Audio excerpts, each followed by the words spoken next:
Hi there, and welcome to the Wednesday podcast presented by This is Ibrox. I'm your host, Kyle McLean, and as always, I'm joined by two fantastic guests. As always, the first of those, it's the World Ranger himself. It's JB. You were just telling us about your adventures in Greece there, GB. How are you getting on? Yeah, good. Yeah, I think I'm still recovering. To be honest, it was a long 3 days I was away for, and then recovered on Saturday for a few hours, despite a walk around Chester Zoo, and then back up the road on Sunday for the game. So it was a long few days following Rangers, but one win and a draw. Probably would have took that at the start. So all good. Yeah, that's it. We're calling you Dessers good luck charm from now on. That there's such a thing, and as well, and as if you're not sick of the two as enough, I'm joined by my regular companion Craig. How are you doing today, Craig?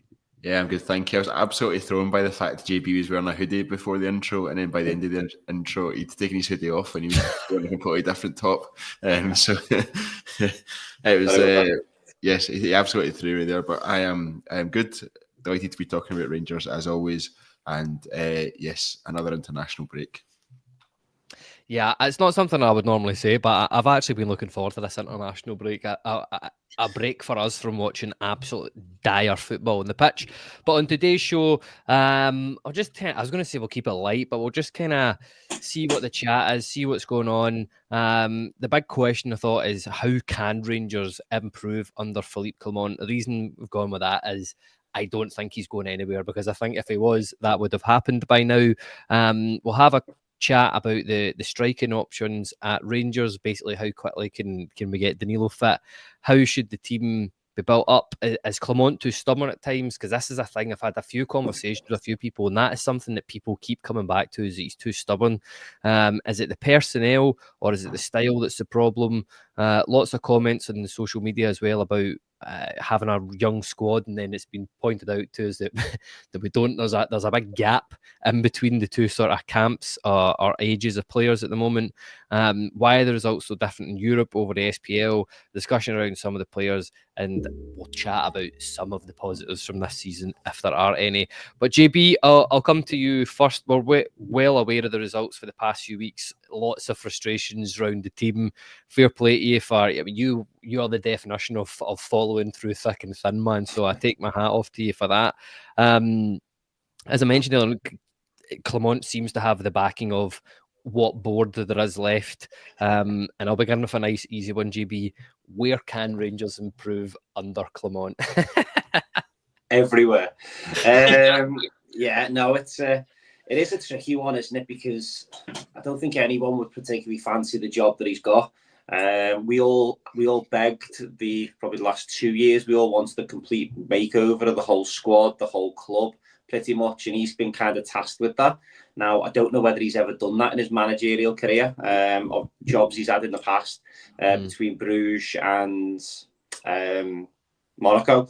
I don't know whether he's had that on his remit. I'm not too sure, but this definitely will be his biggest challenge. It was always going to be. The expectation of managing Rangers alone would have made this his biggest challenge. So coming in under the circumstances he's come in my opinion, I don't think, and I think probably majority of the Rangers fans, I don't think he's helping himself with a lot of the stuff that he's doing. In terms of, he's definitely not fielding his strongest 11 for whatever reason. That's kind of screaming to me that there's a man there that knows he's unsackable. So therefore, he's going to keep sticking with his philosophy in the hope that it will keep working. I mean, I'm not comparing him to Pep Guardiola. But Guardiola's not going to change his tactics. He's not going to change mass personnel.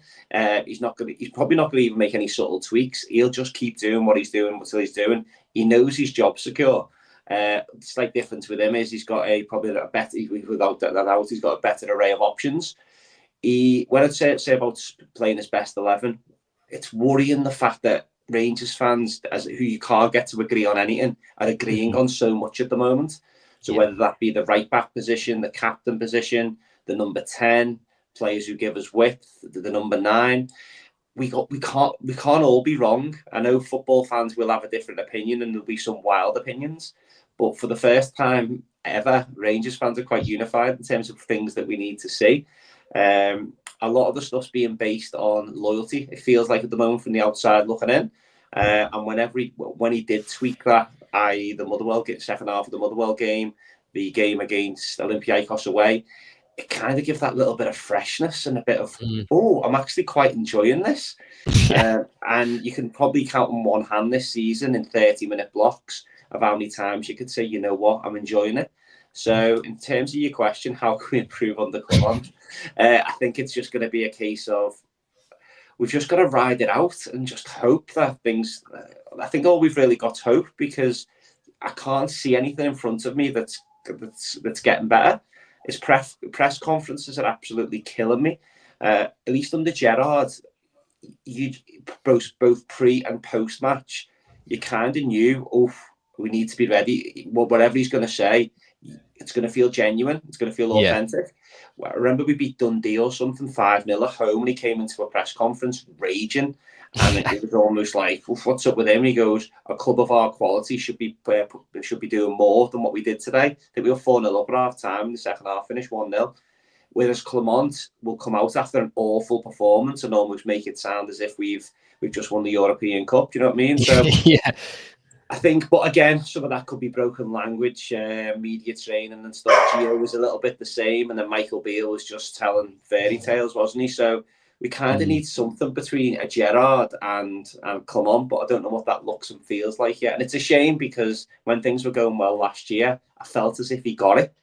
Some of his comments and his quotes and his observations of the game, he kept using the phrase, it's a story, and you kind of go, okay, he gets it, but he knows things need to get better.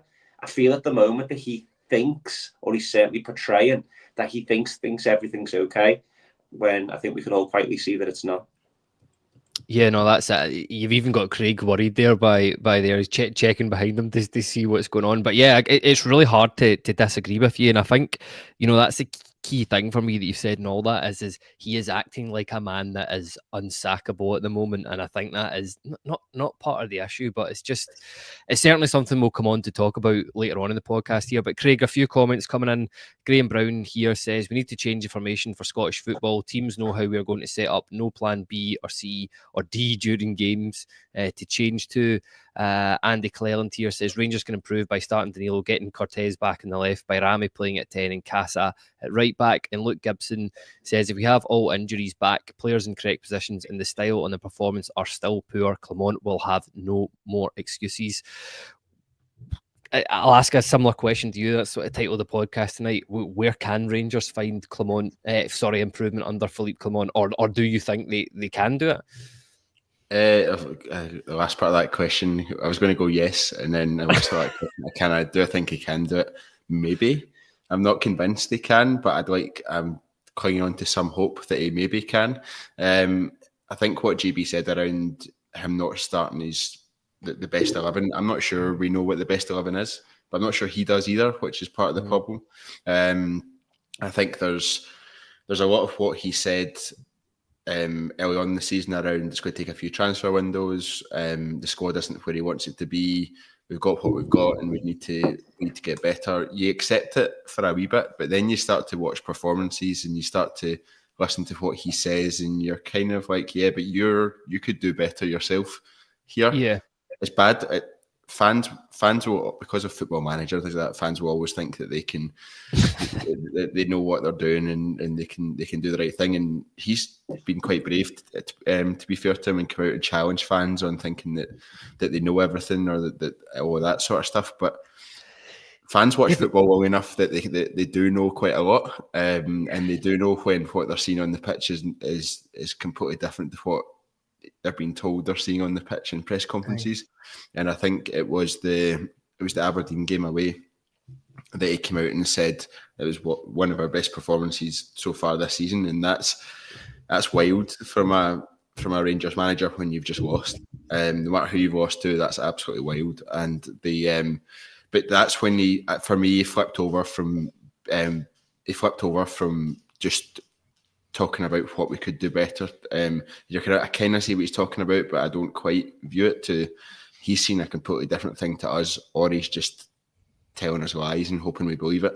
One of the two. And that's the point that when I think a manager, I mean, every manager reaches that point. I think Michael Beale reached that point. Giovanni Van Bronckhorst reached that point.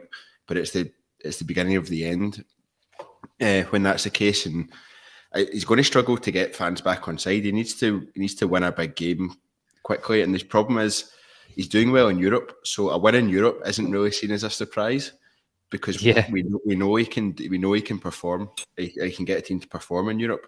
He needs a big win in Scottish football and domestic games, and it needs to be against Celtic. I don't think even if we'd beaten Aberdeen the other week, fans would have maybe been a wee bit more on side and maybe been a wee bit more okay, I'll give him a bit more of a chance if he's done that. You cut the gap a wee bit at the top.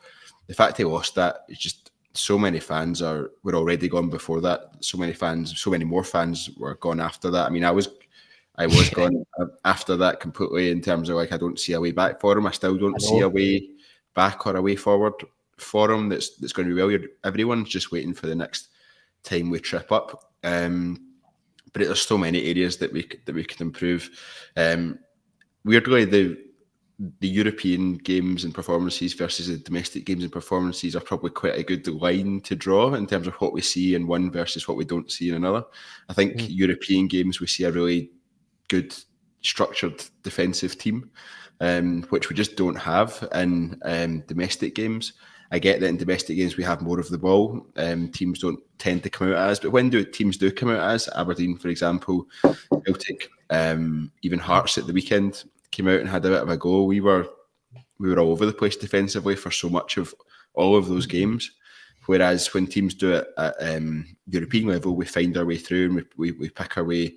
And I guess the Olympiacos, I mean, JB, you're in the stadium, but we attacked the counter attacks we had with pace. And the rate at which we went, you don't see that in domestic games. So what's the difference between what these players are either being instructed to do between European games and domestic games, or what's the difference between the motivation that these players have between those two different games? Because we're seeing two completely different teams, despite it largely being the same players that are playing. So there's a lot to go at there, and you can start.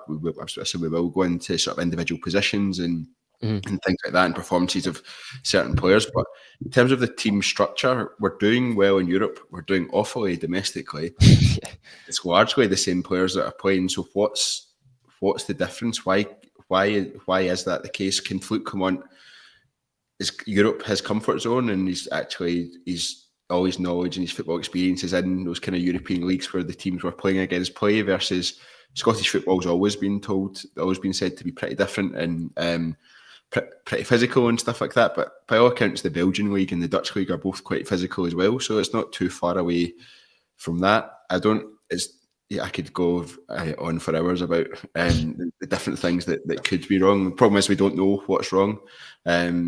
You see players come in, Raskin, for example, and make a real difference.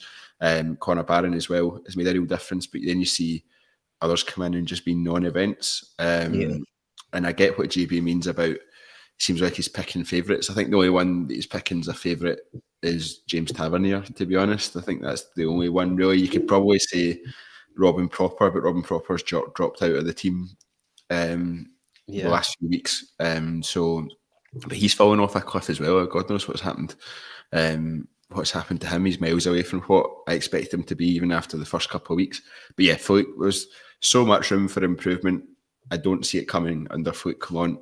He's on borrowed time for me. Just waiting for the next bad result, and I think it'll come before we play Celtic in the League Cup final as well. I don't see us reaching that point without having drawn or dropped points or anything like that. So fairly pessimistic from me. I was going to say, man, you can hear it, but no, fair enough. Again, it's really hard to disagree with a lot what you said. You know, lots of comments coming in from that there. James McLean says most fans can't even listen to Clement. That tells you everything you need to know.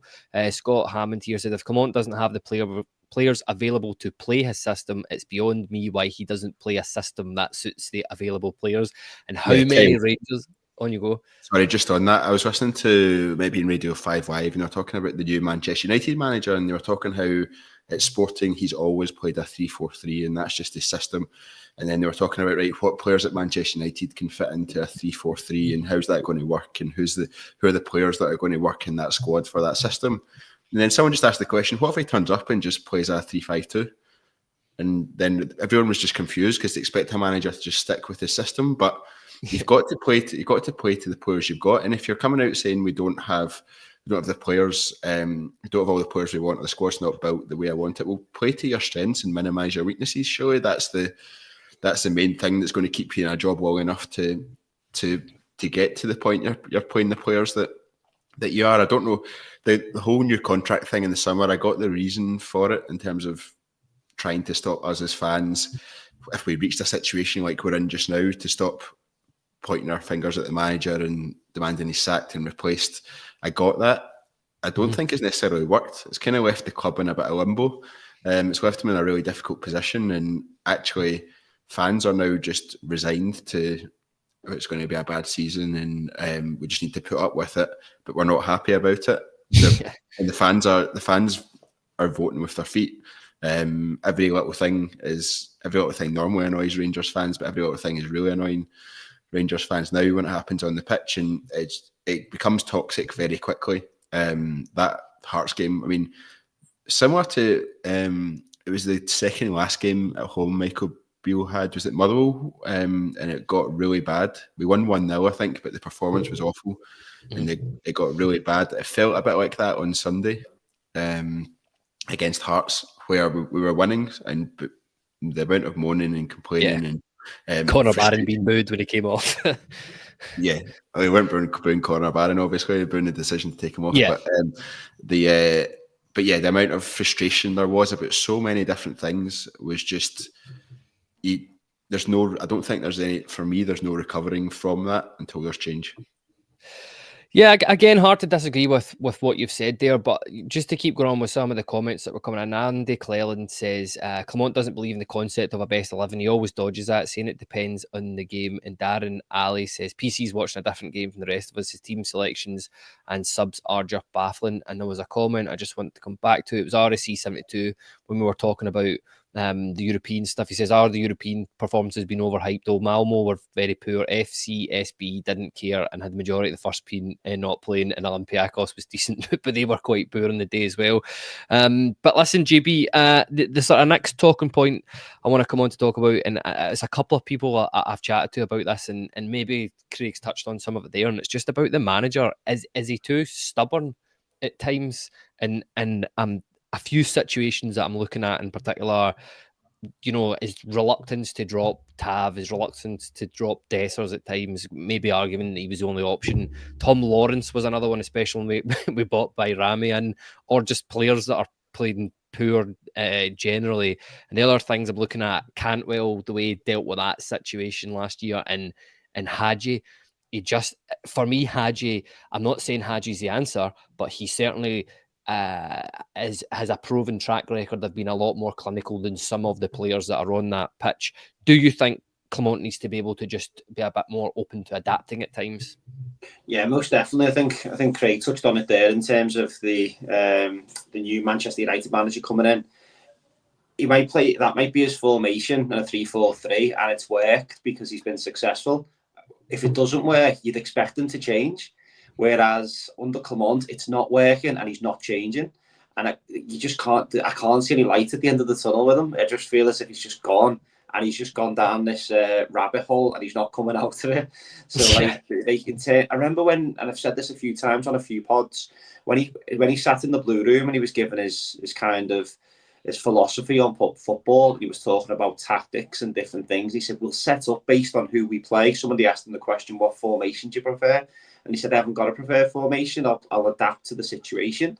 And then lo and behold, we played the same formation for the last 12 months. And, at least under Van Bronk, we dropped to a back three a couple of times. I think he dropped to a back three once against somebody away from home. We drew 0-0. Europe. Sparta Prague. Ben Davis was taking corners. Sparta Prague, Sparta Prague, yeah. That was the one. Ben Davis taking corners and Abdullah left back. But again, that gave me a little bit of light at the time. I remember thinking, wow, he's adapting to what he's got. He's dealing with it and just getting on with it. I mean, I think we came out of it with a half-decent result, wasn't it? So, but then from them, I don't think there's been a game where you go, oh, that was a clever move, or oh, didn't see that coming, or he's gone to a flat midfield three, or he's gone to three at the back, whatever it might be.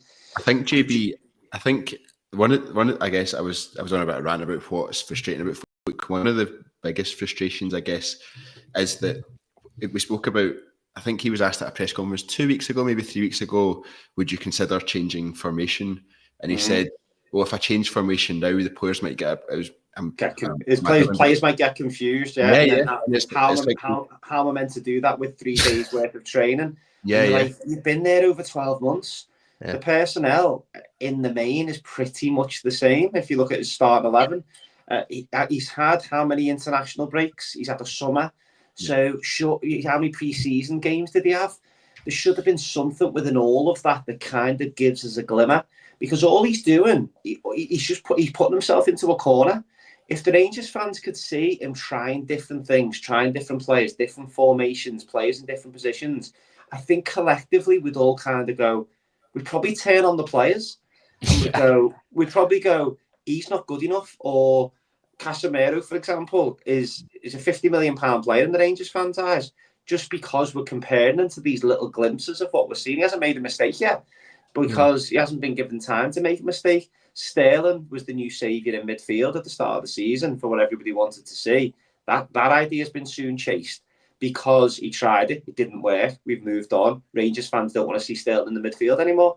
So I'm not saying he should keep getting things wrong, but he might, you know what? If he changes a couple of things, he might stumble on a solution. Barami on the left wing just doesn't work. We can all see the guy's got so much quality, and when he does drift inside, you see things happen. Czerny, I know that his position is right wing, but give him a go in the 10 with the quality and the talent he's got. He wouldn't have scored that goal against Bucharest if he hadn't have came in from the left and he killed it with his right. So he could probably play that role if we needed him to. So you could sit here all night and just talk about the stuff that we could be doing better, and a lot of it is just fine margins, set pieces. I think we've probably got a whole section on set pieces alone. But I was watching it on Sunday and even on Thursday, and I was saying to the guy next to me, Shanklin's going to header this. The guy at the front post is going to header this, or this one's going to find Craig Gordon, whatever it might be. And I'm thinking, surely Rangers Football Club can come up with more than that. Like somebody asked him the question last year, we haven't scored a goal or whatever it was in 33 games from a set piece. He considering getting somebody in to help you out with that. Oh no, I'm a football animal. Well, your football animal is the worst set piece goals for in the whole of Scotland. And look at some of the cart horses that are there. The quality of deliveries that are coming in, the players for me just look as if they're going, I'm just going to put it in and see what happens. No one's making runs, i.e. Joe Aribo front post. There's nobody fouling anyone because there doesn't seem to be any determination to try and win it. We've got Connor Barron and Raskin going into the opposition box for corners. So if your players are too small, don't throw the ball into the box. Try and work a shot in. Try and drill something. Try and anything. Because what you're currently doing just isn't working. So back to your question about the stubbornness. Most definitely. So if the stubbornness is there for tactics, personnel, and set pieces, and the way he interacts with the fans as well, I think he's showing a certain sign of stubbornness and a little bit of unearned. What's the phrase I'm looking for? A bit of unearned ignorance. There's probably arrogance. Is probably the word I'm looking for. He's kind of saying as if you guys just rap it. Do you know what I mean? I know what I'm doing. And fair enough, he's won Belgian titles and he's won, and he done okay in France. Didn't work out too well towards the end. But mate, you're not there now. You're not playing in front of 16,000 fans in Belgium, and then you're not playing in front of 5,000 and a dog in Monaco. This is real. Do you know what I mean? This is hundreds of thousands fans all around the world. 1,000 podcasts. People travelling from Liverpool to Greece and back again. A kid, of course. But, you know, like, I don't know if he gets that bit just yet. But that's where I would have thought the likes of Alec Ray and stuff, and surely hearing everything that's going on in the media, the players in the dressing room must be saying, come on, right, this isn't working, we're going to need to freshen it up. Because, as I say, he's put himself down a rabbit hole. And we made the point earlier about him signing that new contract in the summer. That screams to me of an agent saying, we've had an inquiry here for him and he'll go. And the board was that clueless that they probably didn't see that coming. This is the equivalent of somebody coming in for 10 million for Sam Lammers. Do you know, like, you see the warning signs maybe and you go, oh, right, do we want to go all in on this fella? Because what we've done at the moment, we've set ourselves up to look stupid, but that probably is pretty much is how the club's being ran from top to bottom. Kyle, what do you think of Stuzo 666 says Clement is pissing all the players off? There's certain times over the last few weeks where I've just thought the players aren't bought into this. The players aren't bought into what he's trying to do, or do they actually know what he's trying to do, or are they annoyed that they're being told to go out and do a certain thing? They're trying to do it, it's not working, and then the fans are getting on their back. What do you think of that, Kyle, from what you've seen? Oh, this is why I hate having you on, man, because I never expect the questions. I'm normally just asking them, but honestly, he wasn't listening. But, yeah, that's that. That's how I normally sit at the back of the class. But no, the I know. See, I'll tell you, it annoyed me at the weekend of his post-match press conference, and he always makes me comments like this when he says things like, but the fans don't know all the facts, and I think JB used the correct word there. There is a bit of an arrogance at times with Clement, and it's very much, I know more than you do, and at times you need a football manager to be like that. You need a manager to be you need him to be confident in what he is doing, or that's not going to translate to the players. But yeah, there is clearly something there. The body language of some of the players, especially when they're coming off the pitch, coming on the pitch. I mean, I don't know. There's been Diomande at times doesn't seem, like he was when he came in last season. I point to the Dessers incident on the FCSB game. I don't ever remember a Rangers player in my lifetime. Let's call it as Dessers took the huff in that game and went off, and he sort of protected them about it. But yeah, I think he is annoying some of the players as well as the fans. I think one of the examples I think that stuck out to me was I think everyone's seen it, the Leon Balogun Instagram post from after the weekend, where he was like, pleased to get the 3 points, but not the way we got it. And I think, like, how often do you find a senior player in that dressing room coming out and, I guess, he's criticising the performance and how they played and maybe accepting that they played badly, but that can be construed as he's actually not happy with how we're being set up. He's not happy with how it's making us play, and he's really pissed off with that. JB, I'll stop. Yeah, I was just about to add on there. John Souther in a press conference when he was asked, "What do you think about the?" What was it he said? Do you think you're going to see your best football in November or something? Do you know that quote? And John Souther was like, we're here and now type of thing. And I don't know, you go through pretty much the whole squad, and Jack Butland talks around things haven't been good enough and we know it needs to get better. So therefore we all as fans go, well, he gets it. Do you know what I mean? And then you go round the team. There just doesn't seem to be that fluidity. And I think Clement's is trying to protect the players by not criticising performances, as if he's trying to deflect and put everything down. Whether he's trying to create a bit of a siege mentality, but it's definitely not working for him. And it's a shame because, again, similar to Van Bronk, in European football, there's a mentality shift. I don't care what anyone says.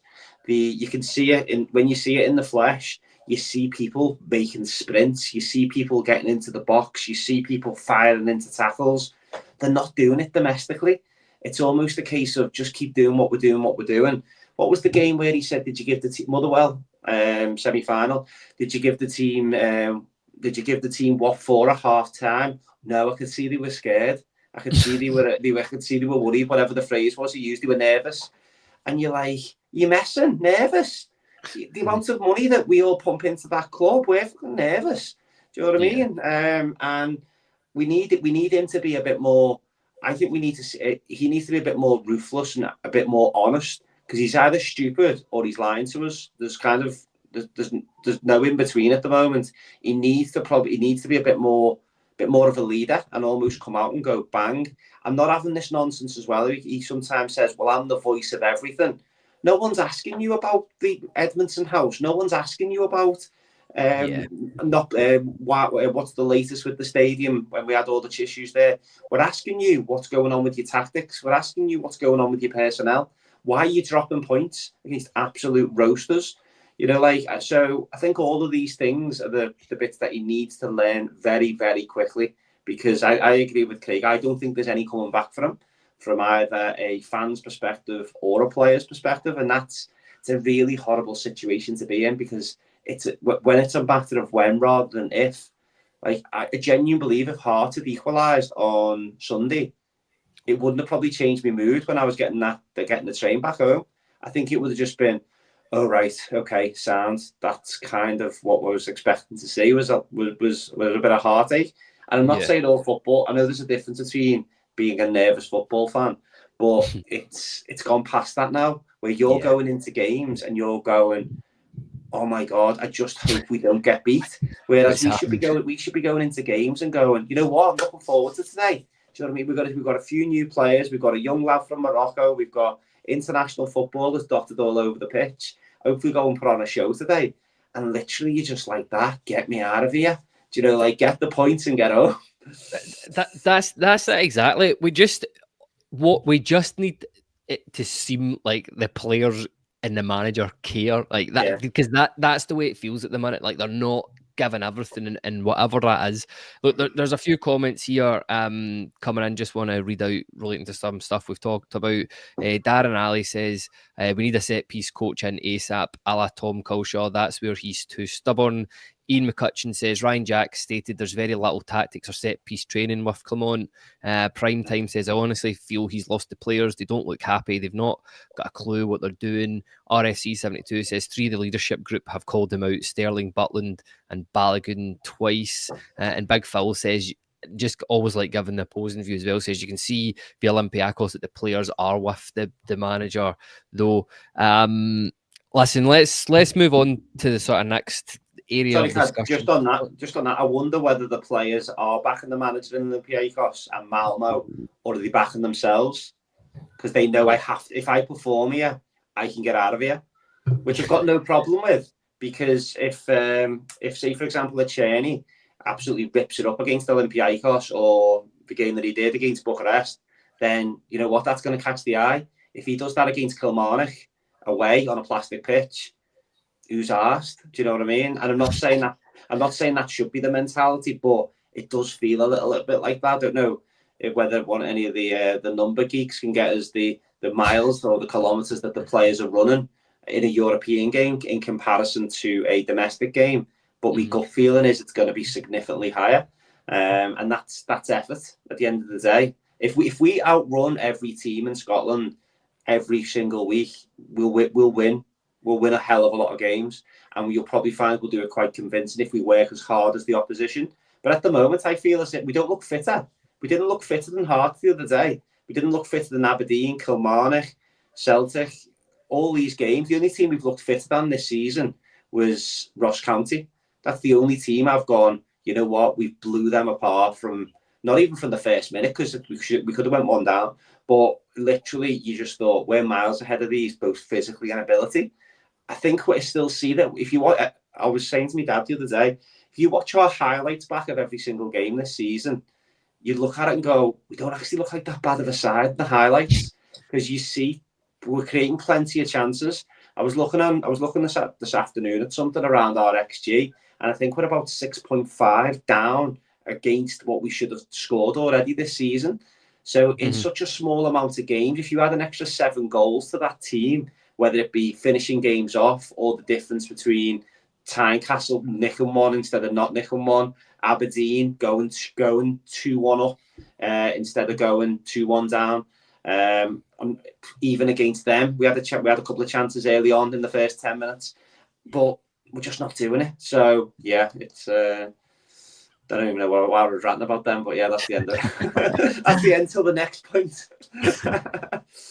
No, but again, it's how we all feel about it, isn't it? Though it's just it's so difficult to just because there's so many issues going on at the moment. And honestly, I swear to God, see when I was doing this agenda and trying to, I was like, we'll try and keep this a bit positive. Which I do have a question at the end, which we will ask the sort of the positive aspects of the season, if anybody does think there are any. But Craig, I'll come on to you to the next part. I was wanting to talk about.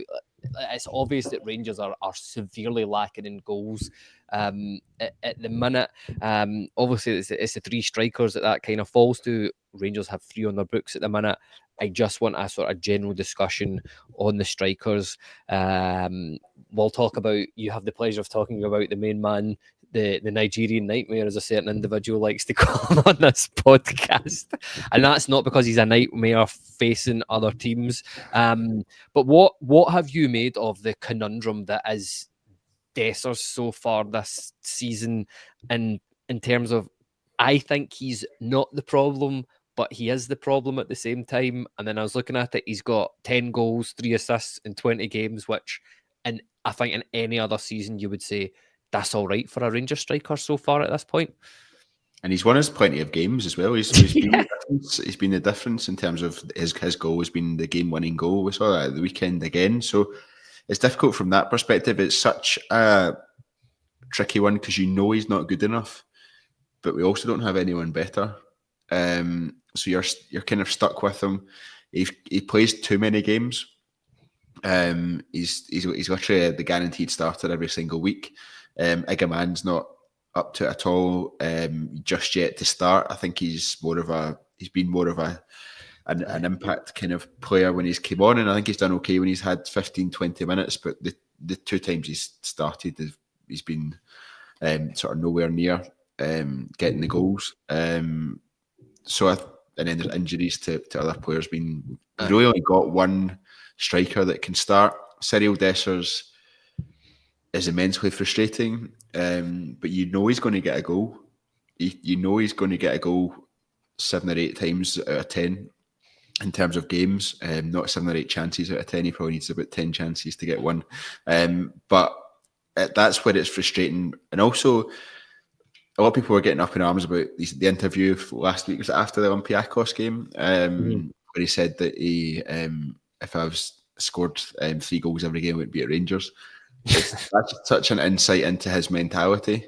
Whether people got upset or not about that, it didn't really upset me, because actually if he scored 3 goals a game, he'd be scoring 100 goals a season, and that would be fine with me. But there's no chance he's at Rangers if he's scoring 100 goals a season. So his comment from a factual perspective is probably fair enough, but the frustration isn't, oh, well, I'm going to miss chances, and you just have to expect me to miss chances. It's not I'm going to try and get better. I'm going to try and become more accurate. I mean, he scored, what, is it 31 or 32 goals in 72 games for Rangers? Yes, you can't moan at that, because he's doing his job. I think a bigger part of the problem as well is we're not scoring goals from elsewhere in the team. I think that's a much bigger problem and that's why a lot of the focus comes on to Cyril Dessers and certain chances that he misses, because we're creating good chances for him, but no one else is contributing for any goals. James Tavernier's dropped off a cliff with his contributions. Czerny's probably the next one that's come in, and he's obviously went on a bit of a purple patch of form. But is that going to continue, or is that something that's actually just he's in a good spell and then he'll revert back to how he was to start the season? Outside of that, who's scoring goals? When was the last time a centre half scored a goal? When was the last? I genuinely can't remember the last time John Suter or Leon Balogun or Robin Proper even got a shot on target, never mind anything else. So that comes back to the set pieces bit. But no, like, Connor Barron's not going to grab you goals. Nico Raskin's not going to grab you goals. Tom Lawrence had a couple of goals, but that's, again, not a consistent thing. That's so where are these other goals coming from? And where are, like, I was going to say, right, I'll say it anyway. Scott Wright was popping up and scoring goals when he was coming into the GV's face. I don't know. Scott Wright was scoring goals for us when he would come in. You would have subs that would come on, and all they would do is play the last 10-15 minutes of every game, but they would grab goals, and it would contribute to the team, and it would contribute to us winning games. And we don't have anything like that at all. Just now, it just seems it's either Dessers or nothing. And that's potentially a part of the puzzle that people forget when it comes to Cyril Dessers, is that he's shouldering so much of the responsibility that he's I don't think he's good enough to be our starting striker, but I think it's hard to have a go at him when he's contributing as much as he is, and he's the only one that's doing it. Yeah, he's just such an enigma. But see, to highlight your point as well, see the fact that Tav's having a poor season. This to me highlights how, again, over-reliant we have been on James Tavernier, or Tavernier, I should say, in the past, because I always get slaughtered for the way I say it. But yeah, because I mean, he has hardly contributed in terms of the goals and assists this season as well. But listen, JB, I'll come on to you. I won't give you a Dessers question. I want to be very, very careful on how I ask this, because I don't want to be perceived to have a go at Hamziga, man, because I love the guy already. I do think there is potential there. There is very, very raw. But should Rangers maybe have spent the money in the summer on a bit more of an established striker rather than a punt? Because it seems to me that that's maybe what we need at the minute. And what do you think of Eagleman coming into the squad as well? What you've got to do is just fast forward 12 months, because we wouldn't have been able to afford to buy him in 12 months' time. Now, whether that's another magical Philippe Clement quote that's going to come back to bite him on the arse or not. But yeah, he's not what we needed right now. Let's have it right. And I appreciate we've got to start putting better building blocks in place. We've definitely got to do that, because the way the club's been run from top to bottom has been absolutely horrific. So if that does turn out to be good, then great. However, is he going to do the business in Scotland and what we need? I'll be perfectly honest, other than one turn against Dundee United, I haven't really seen anything from him. He come off the bench and he took that ball on the chest and turned in one movement. But this isn't me by any means writing him off. He just looks a bit lost. However, he's lost in a team that really isn't playing well. He's lost in a team that's not creating many chances. He's lost in a formation. We talk about Dessers there, and Craig hit the nail on the head in terms of we're heavily reliant on him. I genuinely believe that's because of the way the team's set up. So the style of play and the formation and the tactics and everything that goes into it is all reliant on having a goal scorer in your number 9 position. Now, if you look at our best, probably our best half this season was probably Motherwell second half in the semi-final. If you look at them 2 goals that we scored, so Czerny's and it was Dessers, wasn't it? We had 6 men in the opposition box. Do you know what I mean? And if you look at throughout this season, there's very few times that happens, and that's because the way that we're set up is Raskin and Barron have got no appetite to hit the box. Your number 10, 9 times out of 10, is a bit of a crab, whether it be Lawrence, whether it's been Dow, whether it's been... I'm trying to think who else. You only got to look at the formation last year, wasn't too dissimilar, and Cantwell, let's not build him up to something that he wasn't. However, he chipped in with numbers because he had that little bit of energy. He got into the box. He didn't score screamers. He arrived into the box at the right time and was relatively clinical. So we need, if he's gonna continue with this formation, the players and the mindset's got to be a lot different. There was a situation against Hearts on Sunday, and I sit in the govern rear, so you've got a really good view of the pitch, so you can kind of see an attack playing, but you can also see our defence at the same time. Our defence was on the edge of our D when Czerny was one-on-one with the fullback at the corner flag, the edge of our D. And they talking to Butland and slowly but surely walking up. Now, unfortunately, I probably watched too much of their games than I probably prepared to admit. But when you watch them, their back 4 is in the opposition half, protecting the centre circle. It's almost a case of you're not coming past there. Now, don't get me wrong, you might get caught with a ball over the top every now and then. However, they just suffocate teams and they don't let them out. This Rangers team have got no appetite to get that back 4 onto the halfway line and defend the half. It's almost a case. So therefore, it's too big a gap. It's far too big of a gap. Yeah. So therefore, when you play like that, you've got to rely on your highest man doing everything for you. And that's what we're doing. And unfortunately, our highest man is awful. Now, it's all right saying, yeah, he's scoring all these goals. Simon Murray for Dundee, playing the same amount of minutes that Dessers has had, would have scored more. I'm convinced. I'm not having that he wouldn't have. One thing I would say about Dessers is he's very resilient, both mentally and physically. That's one that he's a perfect number 2 Rangers striker in terms of he's the guy that comes on for the last 20 minutes of games. He comes on because when he comes on in the second half of games, he actually looks really fresh. And looks fit and looks like an athlete. What was it? The League Cup game he come on, and he just seemed to have this burst of pace down the left hand side, and did he square one back for someone? My memory's going a little bit, but he just come on, and you thought, wow, where's he been? And then you just hope he kicks on. But then I don't think he's particularly intelligent as a footballer. His positional sense isn't there. There was a couple of times on Sunday where we broke down the wings, and it was as if he was looking around, looking for daffodils. Like he's just miles off it. Whereas you want your range. How many times has he scored a tap-in? He doesn't score tap-ins because he doesn't get himself into positions to score tap-ins. He's not hungry to score goals. There was one the other day where he tried to do a clever pass. Somebody put him in left-hand side of the box, and he tried to cut it back and we give it away. He's got to be drilling that with his left foot, hard and low across the keeper. He hasn't got that. He hasn't got that hunger or that nastiness that you need to be a goal-scoring striker when you're the main man. Fair play to him, he's not selfish. And back to your question about Iggerman, and I don't think we will stumble on it because again he's too stubborn. But play the two of them and see what happens. If it doesn't work, the fans will go, oh, "Don't try that again. That was crap." Or again, I'm speaking to my dad again today, and he said, "What about Danilo in the 10?" And because at the end of the day, he made a ridiculous comment the other week. In fact, the most ridiculous comment of the season was we missed Tom Lawrence's defensive work. Jesus Christ.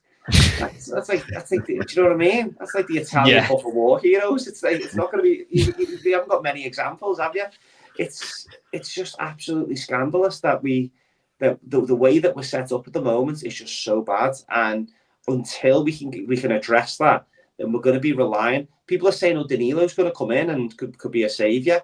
Do I think he'll have more of an impact than Dessers all round? Yes, he will. We can't expect him to lead the line. Danilo. Iggerman, when he come on the other day against Olympiacos, now again, it was towards the end of the game, he looked lost. He just genuine. When you're looking at someone, he was running with his head down, and then the ball had been 2 or 3 passes and it had gone. So I'm not saying he should be up to that level straight away, but to your original question, could we have invested the money better on Iggerman? I think yes. Are we going to do the Rangers podcast bingo and say Lawrence Shankland, or you can? Is that so? I'll say it. I'll do it. But again, people will say, "Oh, he hasn't had. Oh, look at him. He hasn't had a great season. He hasn't scored." I tell you what, his hold-up play the other day, I thought was really good. The best chance that Hearts had was at Fargas into the second half. And that was a lovely weighted pass, and you think, yeah, Dessers can do that, and we know he's probably got that in his locker as well. But has he got it on a regular, consistent basis? I'm just not sure. So I think it's just going to have to be one that we're going to have to. I think we're just going to have to grin and bear what we've got till January. Unfortunately, we've just got every game is massive from now till January from a Phil Clement perspective. Someone made the point earlier about he needs a big win. We're going to have to play very well in that cup final and hope that they have an absolute stinker of a day, or a referee decision, a red card, a dodgy penalty. We're going to need something like that, I think, on the day in order, a penalty. But again, you're only going to get penalties if you get into the opposition box. I don't think we've had a penalty in the league this season. And I can't think of one where you go, we should have had a penalty. We're not getting into the opposition box in numbers. The only one that's getting into the box is Dessers, and he's going to fall over anyway. So he's getting no change this season because of the way that he conducts himself. Again, because he's got no balance. Yeah, no, that's it exactly. Again, hard to disagree with anything you've said there, because I know a lot of people share the same frustrations. But look, some of the comments coming in about Eagleman here. Luke Gibson 97 says Eagleman is probably never set foot outside from Morocco. He's too raw for us right now. Prime Time says Eagleman does look really raw, so I would get him in at every opportunity, sub him on every game until he settles down. He needs time and minutes. Again, we could be doing a lot worse than that, but we're just not in the positions and games to be able to do that. And Rangers on tour here with a really good point. Eagleman is like when Morelos showed up. Look at his first season under Pedro. There's a name I've not heard in a long time. Eagleman is a project, but we should have looked at other strikers on free loans if we did not have the budget. And I think that's a really, really good point. Craig, look, I thought we'd have a bit more time, but no, we seem to have ranted away here. But it's about, I'll ask you about Danilo. A lot of people putting their eggs in, one basket, saying Danilo is going to be a bit of a saviour when he comes in. Why isn't Danilo playing? Get him playing more. He has, what I will say from his cameo appearances this season, he has certainly offered something different up top to Dessers. What does Danilo have to do to get him in that team? He has to work through Philippe Clement's 45-week system for returning from injury. 4 colours. He has to work. Philippe Clement has, I think previously we've spoken about managers who probably don't trust the medical team or the sports science team enough. Philippe Clement almost goes the other way and trusts them too much and doesn't just go, well, he's a really good player and we need him this week, so it's worth the risk. He won't take any risks on players, and I think that's where it's going to take a while till we see him up front as often as we want. Is he the number one striker over Dessers? Is he better than striker than Dessers? I don't know. To be honest, I've not seen him in the team for long enough to know. I think when he comes on, whenever he's coming back from injury, he always looks lively. He always looks like he's really up for it. He goes through periods of being in and out of games. And actually, Dessers is more involved in games. Dessers is involved in every single minute of every game, but he's frustrating because he doesn't do enough with the ball. But I think if he's to come back in, you've got to give him a run because Dessers can't play every single game. He needs a rest. He'll have a chance to prove it if he's good or not. But we've paid £6 million for him, so you can't just write him off. He's got to produce. He's obviously. Him and Czerny had played together before in Belgium. Am I right? 20. Yeah, was it 20? Was it? So in Holland, so you've got to think he's got a chance. He's played for Feyenoord and been a decent striker there as well. So he's a good player, but a lot of it comes down to the wider issue in the team as well. In terms of we're getting a lot of players with real potential, they've shown really well at other clubs, and they're coming to Rangers and they're just falling flat. And it's not just one player, it's not just two players, it's a lot of players. And why is that? And it's when we're talking about we need to get younger players in so we can develop them and get a higher fee. I've not seen one player develop at Rangers over the past 18 months. I've not seen one player get better than they were when they first arrived. I don't know, someone might be able to prove me wrong, but I've not seen that at all. And that's the real concerning thing. Players come to Rangers and they get worse. They don't get better. I know what a lovely positive podcast this has been, I suppose. But yeah, look, for me, I think the quicker Danilo's fit and able to at least give Dessers a rest, just give us something different. I think it has to be done. Look, JB, is it even worth asking you this question? Have you seen any positives this season? And the couple of things I had written down, maybe clutching at Strasby, but we've reached a cup final, relatively unscathed, no major scares, in that competition there. The European results have been pretty decent, I would say, apart from that Lyon game, maybe the Dynamo Kiev, but Lyon were just a cut above us, and Rangers have been... The fact this keeps going apart from the Dessers goals, it's the clean sheets. We've not really given many chances. I can't remember Jack Butland having too many saves to make throughout the season. I'm going to disagree with that. We've given away loads of chances. We've not given away many goals, but we've given away loads of chances. Even on Sunday, how many chances we gave away on Sunday? That one straight after. 2 shots on target. 1 shot on target. But they hit the post, and that doesn't count as a shot on target. So it's There was the amount of games. It feels like we give away so many chances, but I don't know if it's because we just don't protect the ball and we give the ball away in dangerous areas. So then, as a fan, you're watching it and you just feel on edge. Even if we're in possession, you feel a bit on edge that the opposition are going to attack on us and create a chance. But it does feel like Jack Butland is much busier than he should be, and it feels like we give away too many chances because of our own. I don't know. I was going to say shitness, but I don't think I have a word there. But just because we're not protecting the ball, we're not doing the basics, and we're giving it away in dangerous areas, and we're making it easier than ever for other teams to attack us. And it's because we're sitting, like JB said, the defence just sits so deep. Actually, it takes so much effort to get out of that space. We should be sitting 10, 15 yards higher, but we don't. So what's that? I turned into another rant. It wasn't supposed to be. In fact, I'm going to correct myself as well. Hearts had 0 shots on target at the weekend as well. So I'm going to stick to my guns and say, I understand where you're coming from. But anyway, I'll go back to my point. JB, are there any positives for this season?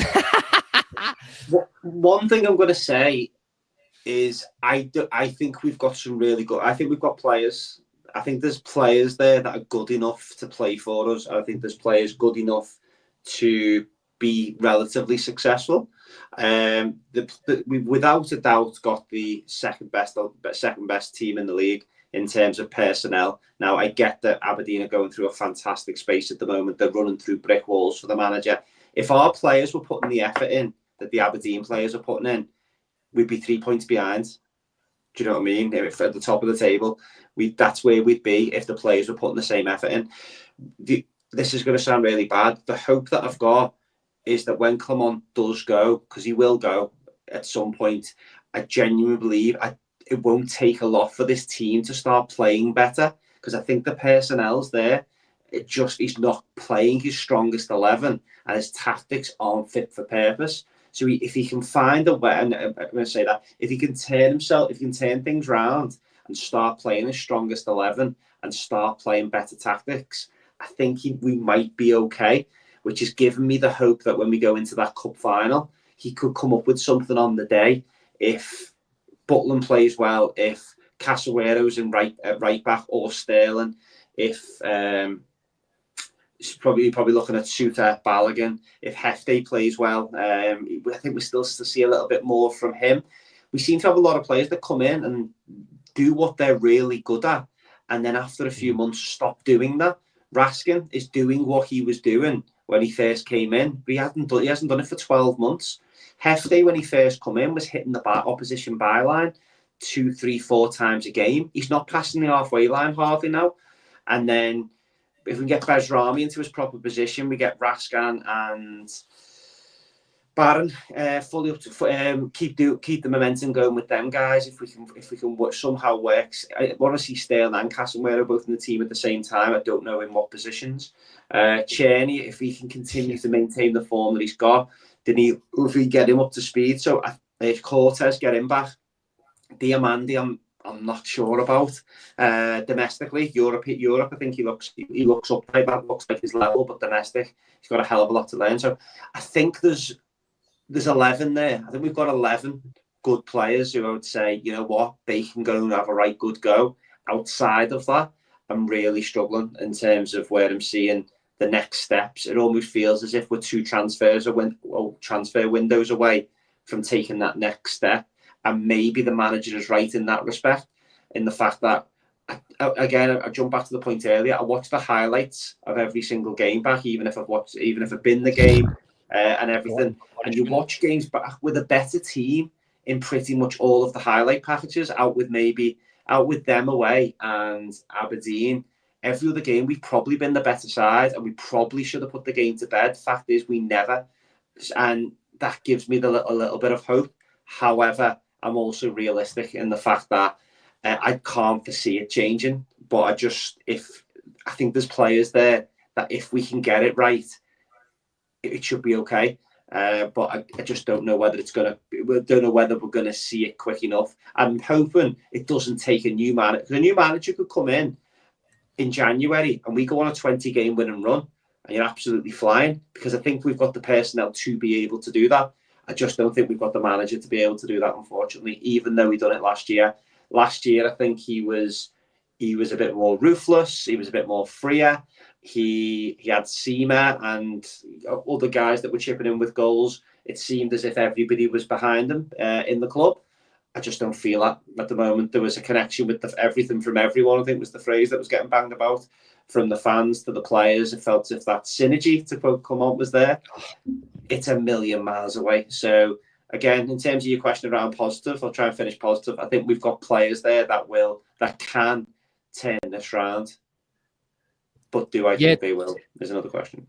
Well, that's exactly. I completely agree with you. I think that is a half decent squad of players with a lot of potential in it, but we're just not maximising it for whatever reason. In terms of the positivity, I'll finish on this from Nicholas Stubborn. He says the only positive is nothing's been lost yet. Everything's still to play for, and I wish I was that optimistic. But look, I'm going to finish on this one wee question, because I saw it on Twitter X the other day, and I quite liked the question. And it was, and I'm just looking for a yes or no answer from you both. And it was, would you take Czerny for 5 million? Craig, would you take Czerny for 5 million? No. JB? No, because there's no sell on. True. We wouldn't make money on him. Would I pay 5 million for him if we were winning and doing well? Yes, because you just keep the momentum going. But could we pay 5 million and turn him into a £10 million player? Then no. We want to be signing players for 5 million that we can turn into a £10-15 million player. He just keeps us ticking along. Yeah, that's it.